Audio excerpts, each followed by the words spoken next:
What's going on, Vault Hunters? Big Bad Dirty Dog here, coming to you from the Dog Pound. Good morning, good afternoon, good evening, or good night, depending on when you're watching this. Hope you're all having a fantastic day.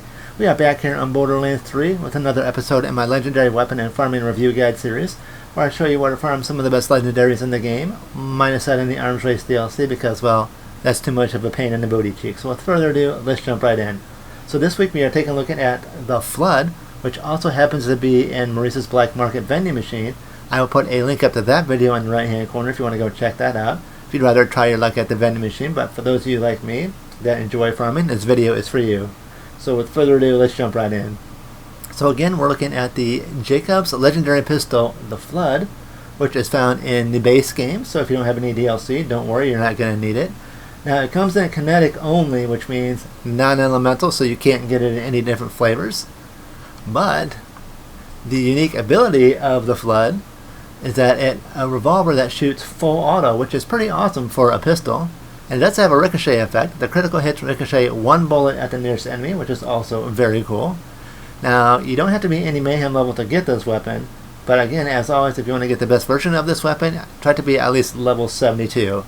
A God roll version would be max damage 35,417, accuracy 29%, handling 56%, reload time 1.9 seconds, fire rate 11.55 seconds, magazine size 12, with a bonus stats of 73% weapon damage, 10% critical hit damage, and 50% reload speed. And like I said before, critical hits ricochet one bullet at the nearest enemy.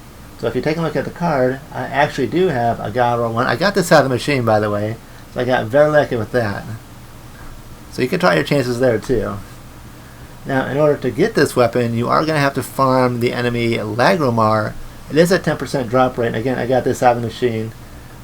But of all the enemies that I fought with 10% drop rates, I normally get it maybe 4, 5, 6 times. So you won't have to worry about fighting him 10 times. So don't let that deter you. Now, the thing that sucks is Lagromar's unique enemy found in Conrad's Hold. In order to get him to spawn, though, you are going to have to go over here by this Crimson Radio. There's going to be an exclamation point over here, which I've already done. You're going to have to get the mission Demon in the Dark and complete that. It's not that difficult of a mission, it's just very time consuming.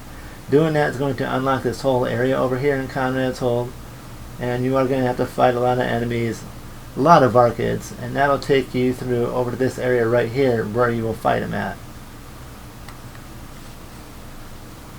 And again, you don't have to be any particular mayhem level. Now, I am using a Revolter Shield, a Bounty Hunter with a weapon, JAKOBS weapon critical damage and JAKOBS weapon damage. I'm also using a static charge for the shock damage, radiation damage, because again, this weapon doesn't have any elements to it. Quick look at my skill tree. I'm not going to spend a whole lot of time on the skill tree because that's what I think this video is about. But if you have any questions, feel free to pause the video and let me know in the comments below. Guardian rank always on. I don't use modifiers because I'm not a big fan of them, but props to you if you do use them. I just don't particularly enjoy them. Now, you spawn in right in this area right here. Now, when you're doing this mission, one of the difficult parts is you're going to have to shoot through 3 rings 3 times. So in order to do that, right where this light's at, you're going to come right here and stand here. These rings right here are going to light up, and you're going to shoot that right over there. Then you'll come over here, and you can do the same thing. Right where this light's at, you're going to stand underneath it. These 3 rings will light up, you're going to have to shoot that there to the end. And finally, you're going to come right over here. And again, where this light's at, you're going to stand here. And these 3 rings will light up, and you're going to shoot that right in over there. Once you do that, this door over here will open up and you'll be able to proceed with the mission. You're going to fight a lot of Archids, so have a pretty decent build as you're doing this. You're going to cross this bridge right over here. And you're going to fight some adult Archids over here. Then Lagromar is going to be over here. Now when he spawns in, he's going to be pretty gigantic, but then he's going to turn teeny tiny. You're going to see that here in a second. I am on a fadeaway flak, and I'm going to use that.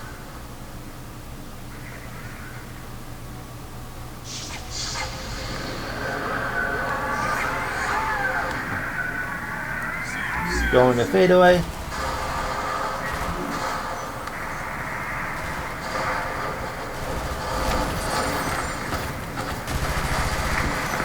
You can kind of see it. And this kind of shoot like an assault rifle.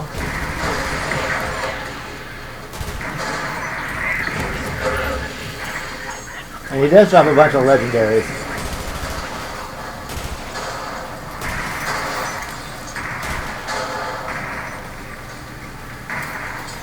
So what do we get here?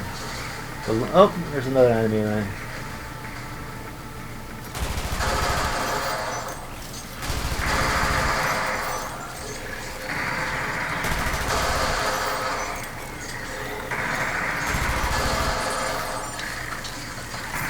I will say with this weapon, as you can see with it being fully automatic, you do burn through a lot of ammo. So that's something to keep in mind if you're going to use this.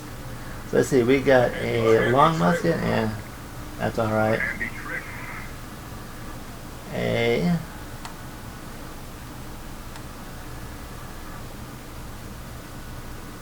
white elephant, melee attack, that's not too bad. Extra skill cooldown rate's a good bonus stat to have. Shield recharge rate's not bad either. And finally, the boring gun. So he does drop a good amount of legendary too, so he's a good enemy to farm for legendaries if that's what you're trying to do. Yeah, but overall, it's not a bad weapon. Again, this would be perfect like on a Mo's if you have regenerative ammo. Good on a fadeaway flak build, good on a Digiclone Zane build. I wouldn't really use this so much on an Amara because Amara is more built with elements and this doesn't have any elements to it. But again, depending on your build, and again, like what I have, like if you have something that has JAKOBS weapon critical damage, JAKOBS weapon damage, pistol damage, this could be a good pickup for you. This is definitely a mid-tier pistol, I would say. I'm going to give this one an 8 out of 10. So let me know in the comments below, what do you think of the Flood? Do you have it? What do you like about it? What don't you like about it? Tell me about the build that you're using it on. I want to know. Let me know where would you rank it out of a scale of 1 to 10. So that's going to do it for this video. As always, love and appreciate all of you that take the time to watch, comment, like, and share my videos. It means the world to me. Much love to all your beautiful faces. If you are enjoying the content, as always, make sure you smash that subscribe button, hit the like button, share the video, turn on notifications so you never miss another video. So until next time, stay awesome, stay amazing, stay wonderful, stay fantastic, as always, stay beautiful.